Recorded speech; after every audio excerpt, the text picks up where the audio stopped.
On est de retour sur Louise avec le Radio Cote et notre électron libre des jeudis soirs. Lompal qui continue à chanter sur mon introduction. Merci Lompal. On accueille dans le studio François et Valentin. Comment vous allez les gars? Bonjour à tous. Apparemment j'ai perdu ma voix en petite casa. Si quelqu'un la trouve, n'hésitez pas, on est au 77 rue des Wallons. Voilà. Elle est précieuse en plus, hein. Elle vaut de l'or cette voix. Oui. Littéralement, je suis payé. Vu que je fais des émissions. C'est vrai. Et oui. Et le petit retour à la radio, ça fait quoi? Enfin toi ça va, mais François du coup. Ah ça va bien, très heureux d'être de retour à la radio. Hein. Ah là là, ça t'avait manqué? Ah oui. Ça m'avait manqué personnellement. Ouais, moi j'étais tout perdu parce que lundi du coup c'était la journée porte ouverte de chez Louise. Ah t'avais pas fait pendant les vacances? Quand la première fois qu'on a repris l'antenne, j'étais pas prêt. J'ai bégayé de ouf. En plus j'étais avec du coup les 4 personnes qui travaillent pour Louise, donc on est Marion, Julien et Magali, qui eux sont très très à l'aise à la radio. Ouais, c'est sûr. Marion et Julien qui travaillent tous les deux professionnellement à la radio et du coup je me suis mis un petit coup de presse à un moment donné, mais après ça allait tout seul. J'ai bégayé aussi au début, j'étais là je sais plus quoi dire, mais bon voilà, on est de retour et là on est prêt, on est paré et on est surtout paré à écouter une nouvelle chronique. Valentin, tu vas nous parler des intelligences artificielles. Je sais pas si ça se met au pluriel. Les intelligences artificielles. Parfait. Et oui Natacha, j'arrive un peu après la guerre parce que c'est vrai qu'il y a eu une grosse hype des IA. Et je voulais absolument en parler parce que c'est quelque chose que on va dire le grand public a redécouvert, parce qu'on connaissait un peu les IA, notamment dans les jeux vidéo par exemple. Et là on redécouvre les IA avec ChatGPT. Voilà, notamment ChatGPT ou alors DALL-E, pour ceux qui connaissent, un générateur d'images. Donc je me suis dit, je vais faire une petite chronique. Voilà. Parfait, moi ça m'intéresse. Ça va être très informatif. Non, c'est bien. Donc voilà, donc aujourd'hui, je vais vous parler d'un sujet qui fait beaucoup parler ces dernières années, c'est-à-dire les IA. Comment les utiliser dans la vie de tous les jours. Voilà, je me suis dit, comment est-ce que... comment ça se forme et tout. Oui, c'est ça, comment une IA, on peut l'utiliser, voilà. Mais tout d'abord, voilà, pour expliquer à notre auditorat, donc une IA, intelligence artificielle, c'est un système informatique capable de simuler l'intelligence humaine. Je citais l'exemple des jeux vidéo, par exemple dans FIFA, il y a une IA, quand tu joues contre l'ordinateur, en fait tu joues contre une IA qui est réglée selon un niveau de difficulté. Voilà, donc ça va de débutant à légendaire. François, toi, tu joues contre des débutants.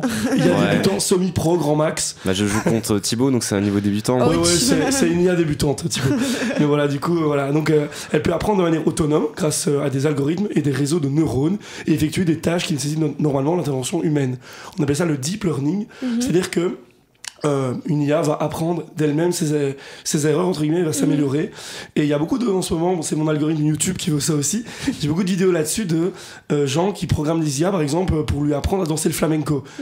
Il prend un petit bonhomme, et il va lui falloir des milliers et des milliers et des milliers de tentatives, mais à la fin, il y arrive.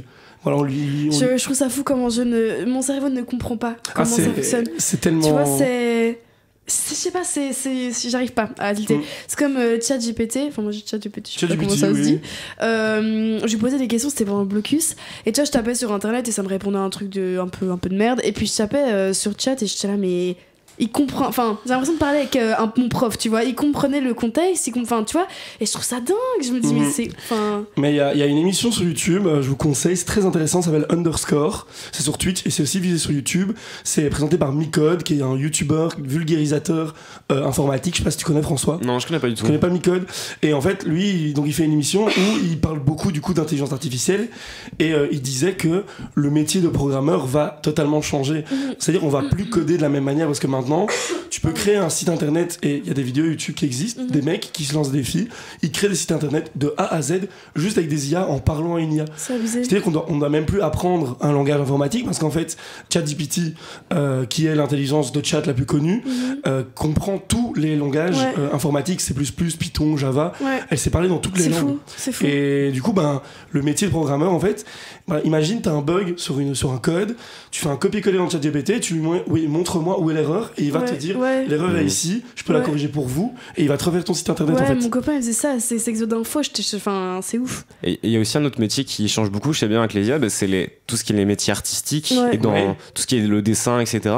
Et ça en ce moment il y a beaucoup de polémiques aussi, j'ai vu sur ça parce qu'il y a beaucoup d'artistes qui se plaignent parce qu'il y a des IA qui font des dessins. Oui, et il y a des expos maintenant qui commencent à avoir des œuvres qui sont vendues, des œuvres d'intelligence artificielle qui valent plusieurs millions d'euros. C'est délicat quand même. Moi je trouve ça intéressant, je faisais un test quand je suis parti au ski, je voulais montrer une intelligence artificielle d'image à ma famille et je lui dis tu tapes par exemple, on était à la montagne, donc marque de bière, telle montagne, et vraiment, il y avait limite une publicité, mais trop une bizarre. image de pub avec une belle bouteille, avec une petite montagne dessus, c'était trop stylé. Trop bizarre. Et genre, en 3 secondes. Ouais, et l'image n'est pas parfaite, mais ça veut dire que artistiquement, un gars qui s'y connaît du coup derrière en réalisation d'images, ben, il peut prendre ça comme exemple de base, et puis il retouche un peu, et puis son job il est fini, quoi.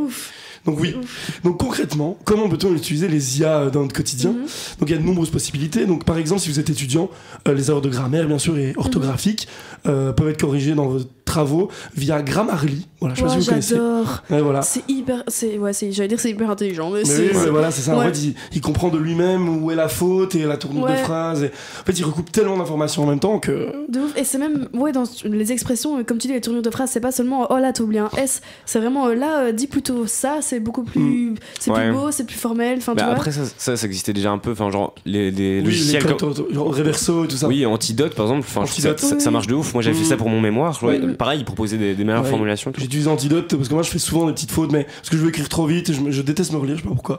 Et j'ai utilisé Antidote et il m'a tout corrigé. Je suis repassé une fois au-dessus et c'était nickel. Quoi. Et oui, aussi, Facebook est en train de travailler sur une intelligence artificielle et ça va faire plaisir à Marine qui va retranscrire automatiquement les vocaux. C'est ce que j'allais dire en plus. Oui, c'est-à-dire que les vocaux de. Donc en fait, il y aura les vocaux et tu pourras activer une option pour avoir la retranscription en dessous. C'est génial. Donc voilà, c'est trop bien. C'est une trop bonne idée. C'est une trop bonne idée. Je valide.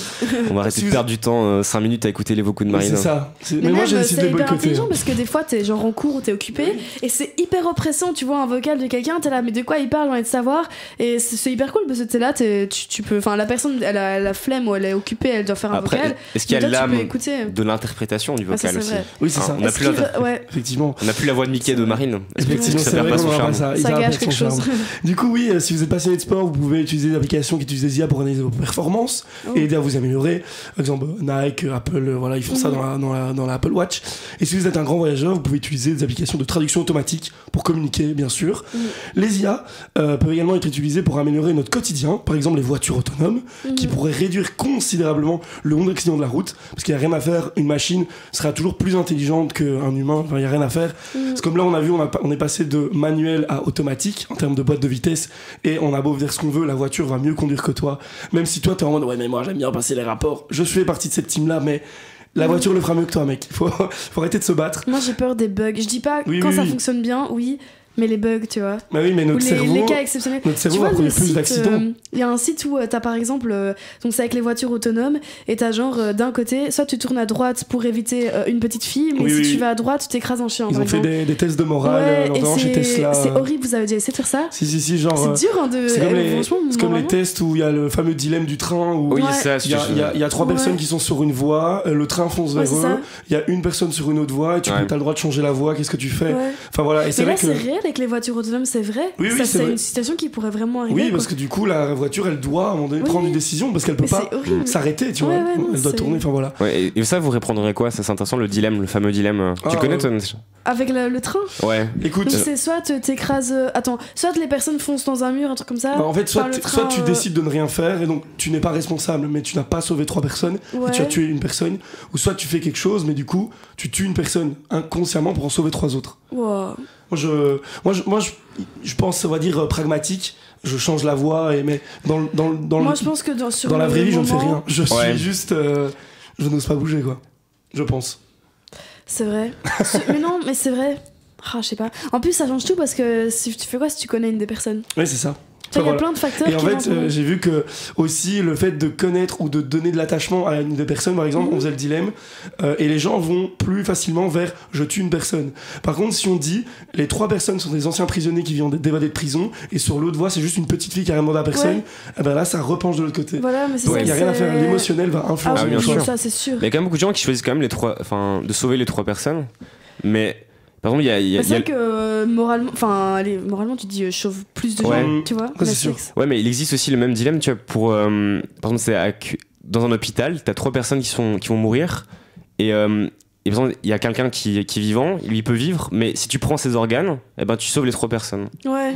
Ok, c'est un autre sujet, mais je vois que le temps. Ouais, ça m'intéressait. On fera une chronique sur ça. Cependant, donc il est important de se rappeler que les IA ne sont pas parfaites. Elles peuvent parfois faire des erreurs. Par exemple, j'ai demandé à ChatGPT, peux-tu me raconter une blague sur le thème de la radio? Je vous lis la blague, attention, elle est hilarante. Pourquoi la radio ne peut-elle pas se marier? Parce qu'elle a déjà trop d'ondes. Fin de la blague. Bang. Voilà. Donc ça ressemble à une blague, mais l'humour il a du mal. Et du coup, des fun facts par rapport aux IA, et ensuite je libère l'antenne. Donc savez-vous que les IA donc, sont capables d'apprendre à jouer à des jeux vidéo, comme j'ai dit, mieux que les humains. En 2019, une IA appelée OpenAI 5 a battu une équipe professionnelle de Dota 2, c'est comme League of Legends. Ouais. Et des mecs qui avaient des milliers d'heures. Et elle les a fumés. Un autre fun fact intéressant, c'est que les IA peuvent être très créatives. En 2018, une entreprise japonaise a créé une IA appelée Aiva qui compose de la musique classique. Elle a même réussi à convaincre des chefs d'orchestre de la jouer en live. Donc cela montre bien que les IA peuvent être très polyvalentes et apporter des innovations dans de nombreux domaines. Enfin, les IA sont souvent représentées sous forme de robots humanoïdes dans les films de science-fiction, mais en réalité, la plupart des IA en fait sont juste des logiciels informatiques qui n'existent pas. Mais comment ils apprennent, comment ils apprennent tout ça? Moi, tu vois, je comprends pas. Quelqu'un doit leur donner l'information. En fait, c'est comme une boucle où en fait, elle va elle-même se renvoyer la balle en fait, et elle va comprendre comme ça. Je comprends pas, tu vois comment ça marche. Je serais capable non plus. Oui, non, c'est compliqué. Genre limite ChatGPT, je comprends plus dans le sens où lui, il va chercher plein de sources et il va prendre. ChatGPT, il apprend aussi. Oui, voilà. Parce que quand tu lui parles, il enregistre que. Ouais, tu vois, ça je comprends. Mais genre les IA du genre les personnes qui battent. Les équipes de pro et tout. Ouais, ça je. Incroyable. C'est parce qu'elle c'est étudie. erreur alors comme tu dis. De quoi? C'est erreur et tout quoi. Oui, c'est ça. Erreurs, en fait, elle retient ce que les autres font, comment elle est morte, et elle s'adapte en fait. Ouais, genre jeu d'échecs et tout ça, je comprends. Mais c'est genre des non en vrai oui ça j'ai un peu mieux compris vraiment. Voilà. C'est quand même un domaine intriguant. Dernier fun fact, j'ai vu une vidéo YouTube par Cyrus North. Ouais, Cyrus North. Tu l'as peut-être vu aussi, où il a fait philosopher 2 IA. L'une vers l'autre. Non, j'ai pas vu, mais... Il ouvrait 2 fois ChatGPT via un logiciel, et donc il disait à un des par exemple, il disait à la page de gauche, voilà, tu es Socrate, et à celle de droite, tu es Kant. Et voilà la question, que penses-tu, doit-on mettre des caméras de sécurité dans la rue? Et les 2 IA, du coup, philosophaient l'une entre elles, et en reprenant toutes les théories que avait déjà dit Platon, avait déjà dit, du coup, Kant, et elles philosophaient vraiment comme si elles étaient les personnes. Tu fais un débat avec des IA, j'adore. Donc voilà, juste pour dire, du coup les IA, il faut en avoir peur, bien sûr, on en a tous peur, mais il faut les accepter comme elles sont, il faut savoir vivre avec elles parce qu'on n'aura pas le choix, je pense. Et donc elles ont bien sûr le potentiel d'améliorer notre quotidien de manière, mais il est important de les utiliser de manière responsable, ne pas oublier que ce sont avant tout des outils créés par des humains. Et d'ailleurs, je vous annonce qu'en fait cette chronique a été écrite exclusivement par IA. Je n'ai écrit aucune ligne. Voilà. C'est vrai ou pas? Je vous le jure. Voilà, c'était le plot twist de fin. Je ne vous l'ai pas dit. Non, c'est trop marrant. Sachez que c'est qu'en plus, je me suis dit, il a préparé. Enfin, je me suis dit, il a préparé. Pour une fois, t'avais écrit ta chronique en fait. En fait, je lui ai demandé, écris-moi une chronique radio d'un homme de 25 ans dans un style cool et décalé. Enfin voilà. C'est et du coup, abusé. Et d'ailleurs, tu pourras voir que la chronique, en fait, c'est pas Louise, Radio Campus, parce que je lui dis, c'est une radio étudiante. Et du coup, c'est le début de ma chronique, c'est salut à tous les éditeurs de Radio Campus. C'est trop marrant. Et juste avant, je t'ai dit. Mais même notre projet n'a plus aucun sens. Oui, c'est ça, on sait plus rien maintenant. En fait, je l'ai généré hier, mais je ne l'ai pas lu. Et je t'ai dit, oui, je l'ai écrit ce week-end, je m'en souviens pas. En fait, je l'avais pas lu du tout. Je viens de découvrir ma chronique. C'était le crash test, elle est très bien écrite. C'était bien. Donc voilà. Incroyable, bah merci beaucoup. On va se remplacer par la machine. Ouais, vraiment trop triste. Mais non, écoutez-nous, comment on est sympa. Elle peut pas faire des choses comme ça, les IA. Mais bon, en tout cas, c'était très intéressant. Est-ce que l'IA peut faire du beatbox? Je ne pense pas. Je ne pense pas non plus. Mais merci en tout cas, Valentin, super intéressant pour une fois. Pour une fois, non, c'est vrai, je me suis trouvé intéressant. Je disais ça parce que c'est pas toi qui l'avais écrit. C'est une blague. Non, en vrai, c'est super chouette, merci beaucoup. On va s'écouter une chanson que j'aime beaucoup, c'est Nobody's Lover. C'est parti. À tout de suite.